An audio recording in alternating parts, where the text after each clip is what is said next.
Hello dear friends, welcome back R D M L T 29 पे। तो dear friend, last part है हमारा 24 था। उसमें हमने क्वेश्चन पूछा था आपसे कि सेडिमेंट का जो पार्ट होता है उसमें मॉडरेट हेमेटूरिया एंड आरबीसी कास्ट हमें दिखते हैं तो क्या इंडिकेट करता है वो। ठीक है, तो इसका कुछ बच्चों ने कमेंट किया, कुछ ने नहीं किया है। ठीक है, कोई बात नहीं, अगर आपको अच्छा लगे तो आप कीजिए, नहीं अच्छा लगे तो कोई ज़रूरी नहीं है। वो आपकी नॉलेज के लिए होता है, आपको कितना पता होता है, कितनी आपने पढ़ाई कर रखी है, उसके अकॉर्डिंग अगर आप दोगे तो अच्छा रहेगा आपके लिए, ताकि आपका अंदर कॉन्फिडेंस आता है कि नेक्स्ट पार्ट हम इसका आंसर बताते हैं, आप सभी को पता है।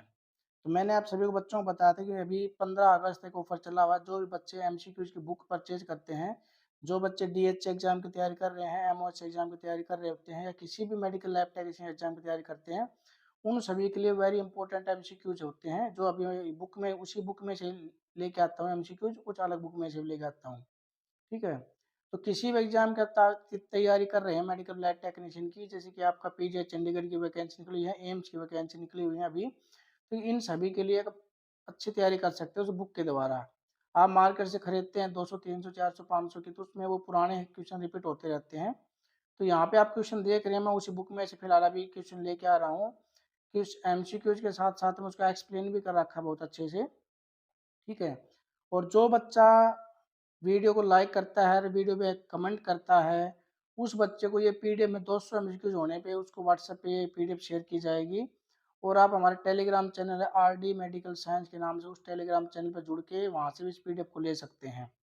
तो ये पीडीएफ उसी बच्चे को व्हाट्सएप पे दी जाएगी जो बच्चा हर वीडियो पे लाइक और कमेंट करता है। अगर आप मेरे को सपोर्ट करते हो तो मैं भी आपको सपोर्ट करूँगा। ठीक है, जिस बच्चे को बुक चाहिए वो अपना कमेंट कर दे मेरे को। व्हाट्सएप डिस्क्रिप्शन में व्हाट्सएप का लिंक दिया हुआ है, वहाँ से जाके व्हाट्सएप नंबर लेके वहाँ से आप मेरे को मैसेज कर सकते हैं। अगर या फिर मैं आपको डायरेक्ट व्हाट्सएप नंबर बता दूंगा, उस व्हाट्सएप नंबर पे आप मेरे को कर सकते हैं बुक मंगाने के लिए ऑर्डर। 15 अगस्त तक ऑफर है।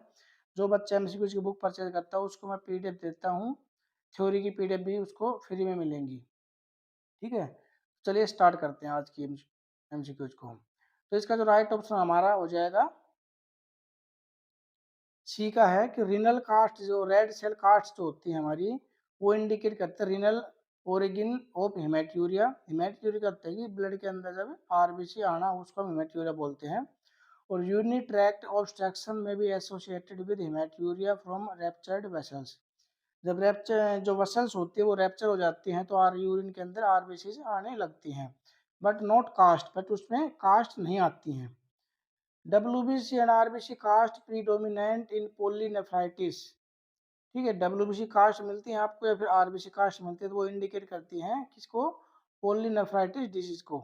सम cases the fatty wax and epithelial cast में भी आल्सो बी फाउंड। कुछ केसेस के अंदर क्या पाया जाता है कि भाई कभी कभी आपको फैटी कास्ट दिख जाती है, वैक्स कास्ट दिख जाती है, एपिथेलियल कास्ट दिख जाती है। वो चीज़ें इन सब में दिखी जाती हैं। हमारा राइट ऑप्शन यहाँ पे है एक्यूट ग्लोमेरुलोनेफ्राइटिस डिजीज होती है, जिसके अंदर आपको आरबीसी दिखाई देंगी और उसके साथ में रेड ब्लड सेल्स कास्ट भी दिखाई देती हैं। नेक्स्ट है हमारा urine sediment characterised by pyuria with bacterial and WBC cast indicate. Urine के जो सेडिमेंट पार्ट होता है उसके अंदर आपको पायूरिया दिखता है पसल से। ठीक है, और बैक्टीरियल कंटामिनेशन दिखती हैं और आपको डब्ल्यूबीसी कास्ट भी दिखती हैं। तो उस कंडीशन में हम किस कंडीशन में मिलती हैं सब चीज़ें? नेफ्रोटिक सिंड्रोम में, पाइलोनेफ्राइटिस में, पॉलीसिस्टिक डिजीज में, किडनी डिजीज में, या सिस्टाइटिस में। ठीक है, तो राइट ऑप्शन हमारे यहाँ पे हो जाएगा बी है, pyelonephritis result from bacterial infection of the renal pelvic and इंटेरिस्टियम।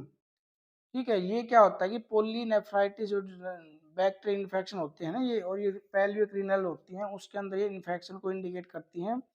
The finding of WBC cast help to differentiate pyelonephritis from urinary tract infection. जो WBC कास्ट मिलती हैं हमें, वो हमें डिफ्रेंशिएट करने में मदद करती हैं हमारी कि यूरिन ट्रैक्ट इन्फेक्शन है पेशेंट को या पोलीनेफ्राइटिस डिजीज है। ठीक है, तो यूरिन ट्रैक्ट इन्फेक्शन होगा उसके अंदर आपके में पस्टल्स मिलेंगे ज़्यादा। बट अगर वहीं पे कास्ट भी बनी हुई है, WBC कास्ट भी बनी हुई है, तो इसका मतलब ये है कि आपके पोलीनेफ्राइटिस डिजीज है।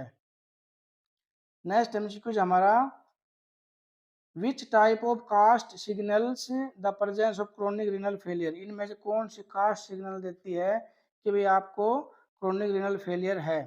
Blood cast, fine granule cast, वैक्सी कास्ट या फैटी कास्ट। ठीक है, इन सभी में कौन सी कास्ट होती है? यूरिन के अंदर जब भी कास्ट हमें दिखा देती है, एबनॉर्मल कंडीशन में दिखा देती है कास्ट। नॉर्मली हम आपको यूरिन के अंदर आपको आरबीसी, डब्ल्यूबीसी, एपिथेलियस वगैरह दिखाई दे जाते हैं। तो राइट ऑप्शन हमारा हो जाएगा यहाँ पे सी है, wax cast. Wax cast form form from the degeneration of cellular cast. जो वैक्स कास्ट होती है वो सेलुलर कास्ट के डीजनरेट होने से ही बनती है।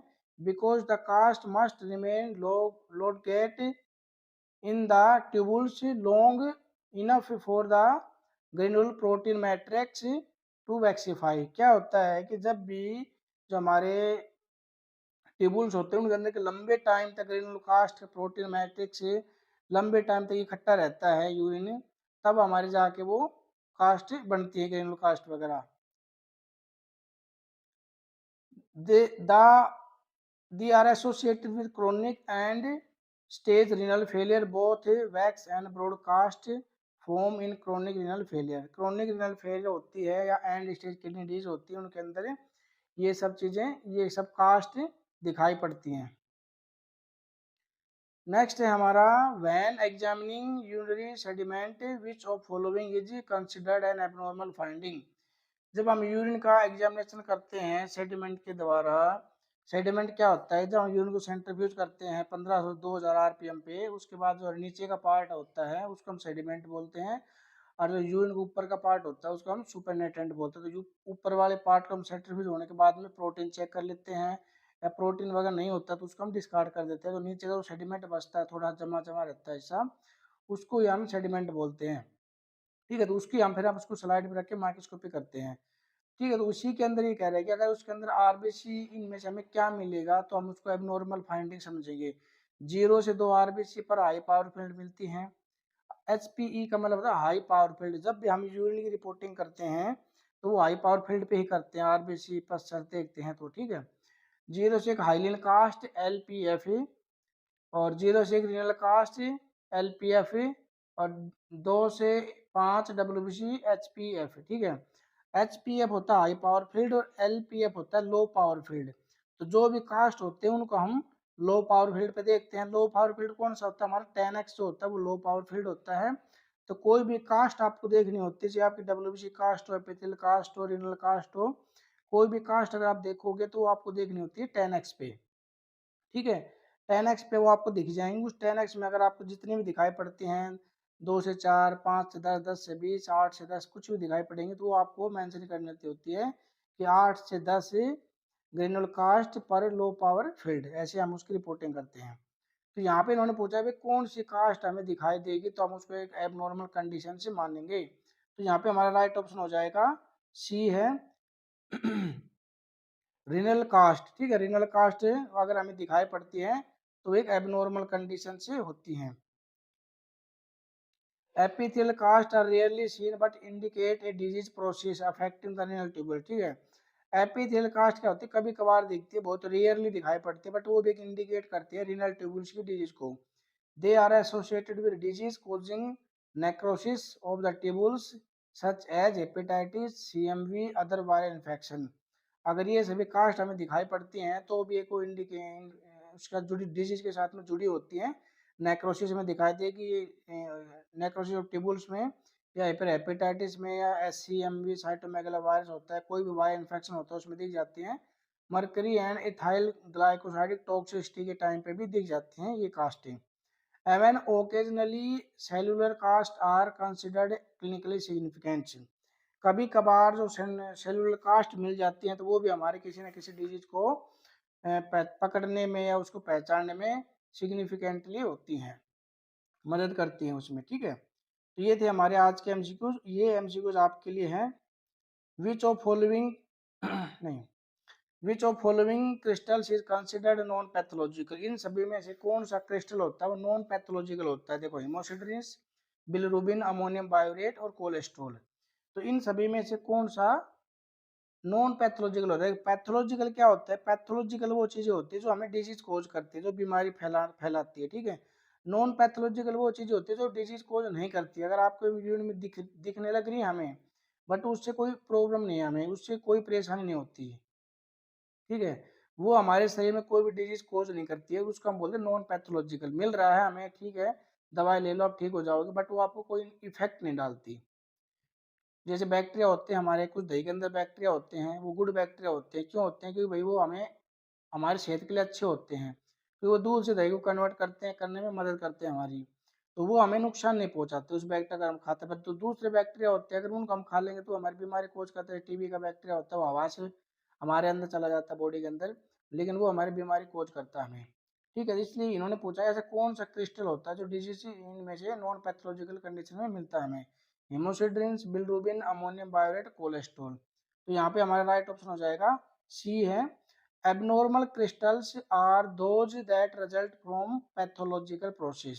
Abnormal crystals वो होते हैं जो हमारा पैथोलॉजिकल प्रोसेस में, जो पैथोलॉजिकल प्रोसेस ही करते हैं, पैथोलॉजिकल डिजीज हमें कोज करते हैं, ठीक है, जो हमें बीमारी पैदा करते हैं, उनको हम बोलते हैं पैथोलॉजिकल क्रिस्टल्स। ठीक है, पैथोलॉजिकल कंडीशन हमें मिलते हैं।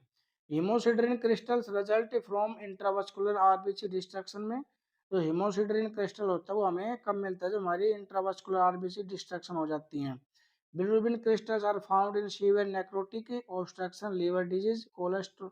ठीक है, जो बिलिरुबिन क्रिस्टल होता है वो हमें कब मिलता है? कोई नेक्रोटिक डिजीज होती है या फिर कोई लीवर डिजीज या कोई लीवर ऑब्स्ट्रक्शन हो जाता है, उस कंडीशन में हमें बिलिरुबिन का मिलता है। तो बिलिरुबिन क्रिस्टल आपको याद रहेगा कि हम बिलिरुबिन टेस्ट लगाते हैं लीवर के लिए, तो ये आपको लीवर के लिए ध्यान में रहेगा इसका।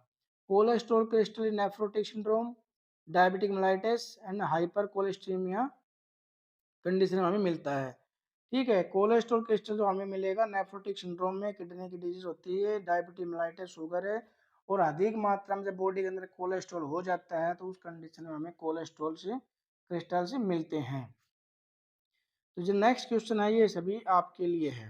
ठीक है, at which pH are ammonium biurate crystal usually found in urine. जब भी आप रिपोर्टिंग करते हैं, क्रिस्टल मिलते हैं आपको, तो उसमें हमें रिपोर्टिंग करनी होती है, भी हमें ये देखना होता है किस पीएच में कौन सा क्रिस्टल देना होता है। ठीक है, ये नहीं होता है कि हमें यूरिक एसिड मिल रहा है उसकी पीएच 9 है तो हम उसकी रिपोर्टिंग कर देंगे, डॉक्टर तुरंत पकड़ लेगा और वो आपकी रिपोर्ट को कहेगा भाई गलत है ये। ठीक है, तो ये कौन सी पीएच में हमें अमोनियम बायोरेट मिलता है? एसिड यूरिन में, एसिड और न्यूट्रल यूरिन में, न्यूट्रल एल्कलाइन में, एल्कलाइन यूरिन में, ये आपको कमेंट करके बताना है। ठीक है, और जो बच्चे बुक लेना चाहते हैं वो 15 अगस्त से पहले पहले अपना ऑर्डर दे दें, ताकि हम एक साथ सभी बुक्स को डिस्पैच कर देंगे। ठीक है, तो उसके लिए ये नहीं पूछना कि भाई हमें कैसे मंगानी है, कितने की है। आप वो डिस्क्रिप्शन में जाना है, वहाँ से नंबर दे रखा है मैंने व्हाट्सएप नंबर, उस व्हाट्सएप नंबर पर पूछना है कितने बुक है, मैं आपको बता दूंगा। और आपको, लेकिन ये बुक आपको मिलेगी 15 अगस्त तक का ऑफर है, उसके बाद में जो बच्चे करेंगे उनको पीडीएफ नहीं मिल पाएगी। ठीक है, बुक आपको मिल जाएगी। और जो ये 200 एमसीक्यूज कंप्लीट होने पे ये मैं आपको पीडीएफ शेयर करूंगा व्हाट्सएप नंबर पे अलग अलग बच्चों को। ये उन्हीं बच्चों को मिलेगी जो बच्चे वीडियो को लाइक करते हैं और वीडियो पे कमेंट करते हैं कि हमने ये वीडियो कंप्लीट देखी है। ठीक है, उन बच्चों को ये व्हाट्सएप पे शेयर कर दी जाएगी पीडीएफ, और लिंक्डइन पे भी आपको मिल जाएगी, आरडी मेडिकल साइंस के लिंक्डइन चैनल पे मिल जाएगी।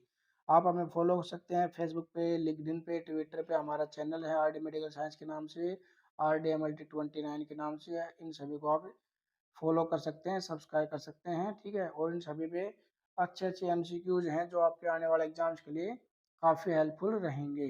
Guys, thank you.